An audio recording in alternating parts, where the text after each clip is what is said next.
In this video, I'm going to tell you about balance, or the lack thereof, in tabletop wargaming.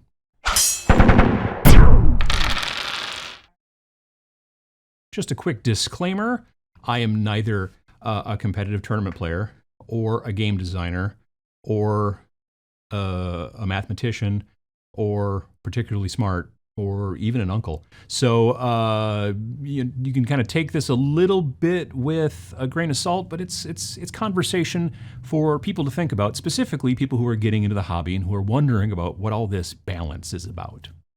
I've been told by friends who have been in the military and friends who are into military history that actual battles in the real world are almost never balanced. I've always been told that the only time that you attack somebody is when you are pretty sure you're going to win. Sometimes I've heard the term 3-1 bandied about. And so, that's the way that the real world works. You will see sometimes a smaller force take on a much larger force, and those are called movies more often than not.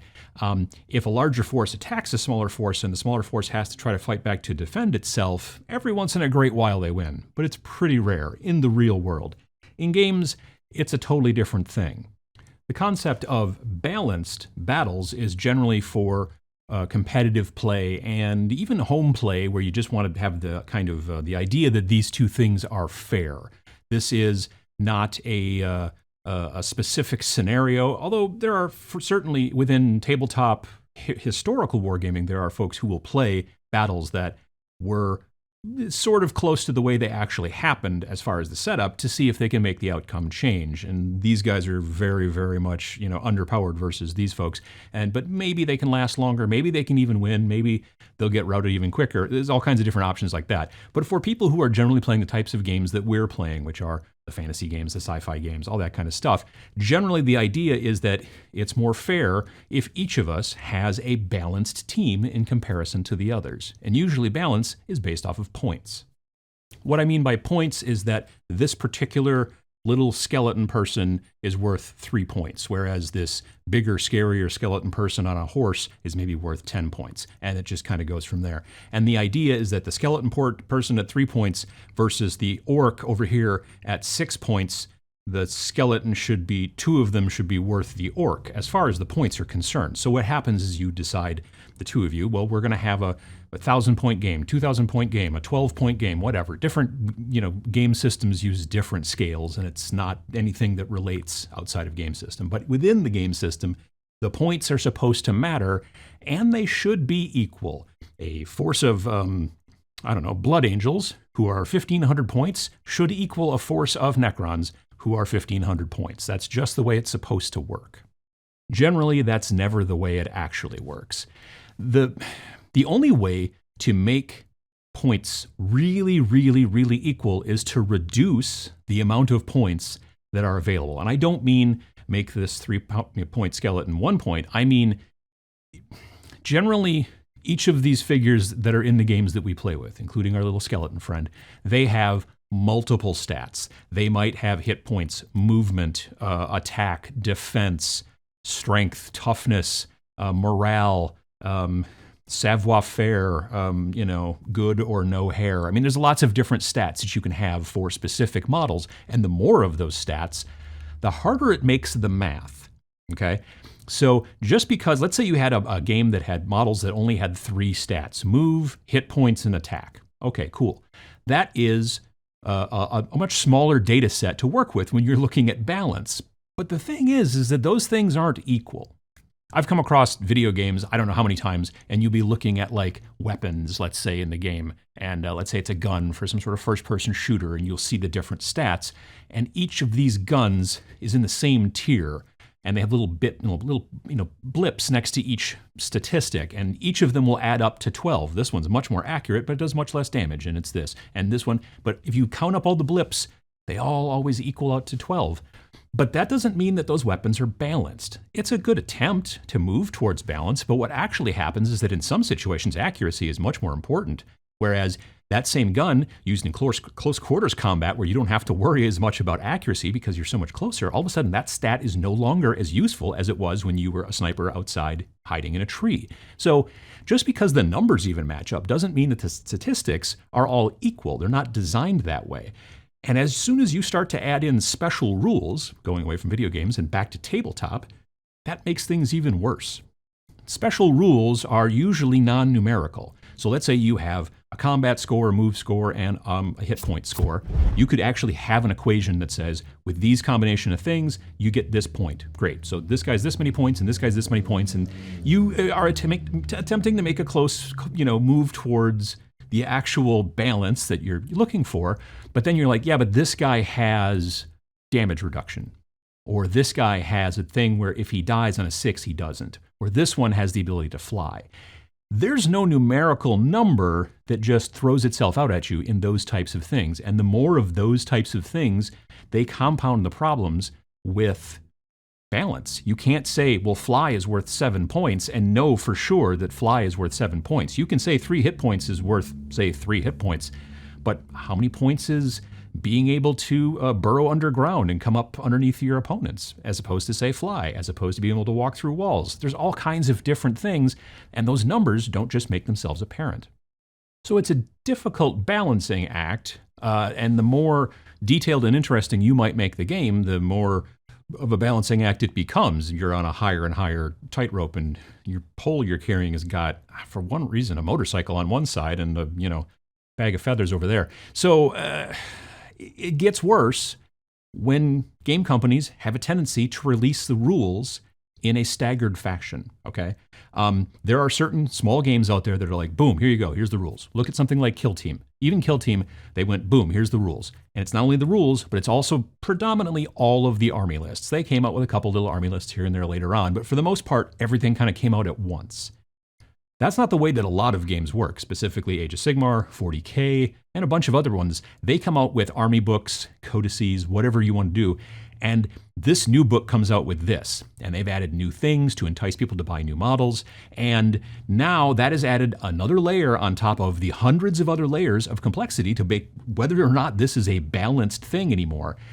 And the thing that comes along is that, frankly, there are people out there, they're not me, but there are people out there who are very, very, very good at breaking games. They can see the matrix. I have several acquaintances that you could give literally any rule set to, and they'd come back to you in an hour and tell you exactly the best build for anything and how to break the game.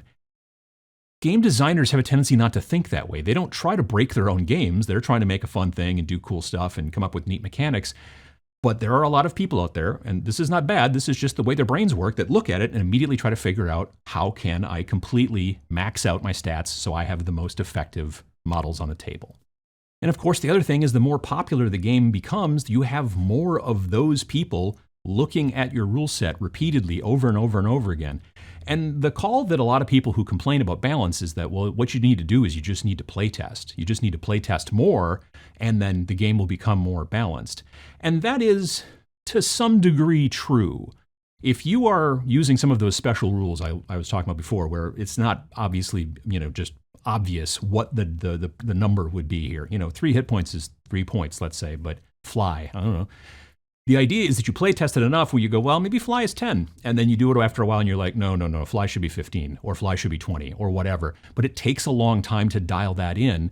And as soon as you release a game out into the wild, if it's played by dozens of people, some of them might find ways where they're like, actually, I think fly is overpowered or it's overcosted. Sometimes they're underpowered, all kinds of different things.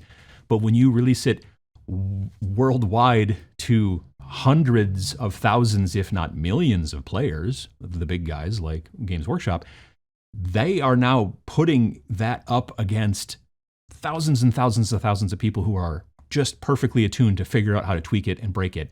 And then, of course, there's an internet, and those things come out, and now everybody knows how to do it. And then they have to put out an FAQ, and then maybe that changes something else.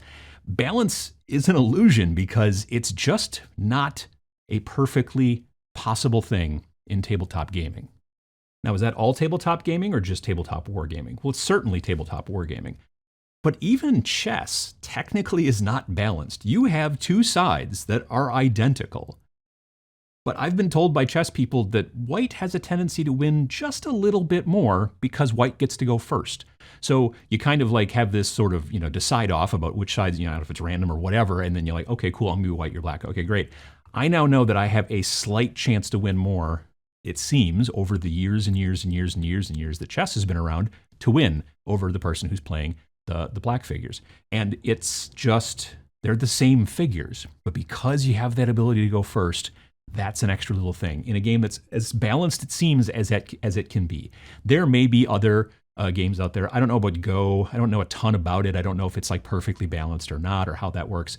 If you can think of a perfectly balanced tabletop game outside of wargaming, just in general, could be hundreds of thousands of years, well, not hundreds of thousands, but it could be hundreds and hundreds, maybe thousands of years old, let me know down in the comments down below. But for the things that we play, the only way to get something even close towards balance is to make it, frankly, very, very boring, giving every figure one stat, or no special rules, or things like that. That can make things come back towards balance a lot more easily. But do you want to play that game? In conclusion, I would say it's probably a little bit more important to focus on having fun in the game than it is to focus on whether you're already behind the eight ball because this particular force is overpowered in comparison to this particular force. If the popular meta says that this army is more powerful than this army, there are still people who are going to win with this army because they build a better list within the constraints of this army than these guys do. Or potentially they're just better players who play over, this person, and they just have more skill, and this person doesn't quite know what to do with the people that they've been given, even though the meta believes that this is the overpowered army. All of these things, you can sit and focus on these things and grind your gears and get onto forums and talk about them. But I personally think that if you understand that balance is an illusion, it's a fleeting thing that I don't think any tabletop wargame is ever going to actually capture, especially if you want it to be kind of interesting, and instead you just focus on having a good time. If you think, hey, you know what, my force is underpowered and I lose all the time, I'm going to try to lose in a different way. I'm going to try to play against my friend over here and see if maybe I can, beat him with, within these many turns. Or maybe you decide, if you're playing amongst your friends, if you and your friend both think that your force is always underpowered, give yourself a handicap. Give yourself, I got 1,800 points to your 1,500 points. You can totally do that. But figuring out the best way to have fun and don't worry about the balance, that's the most important part.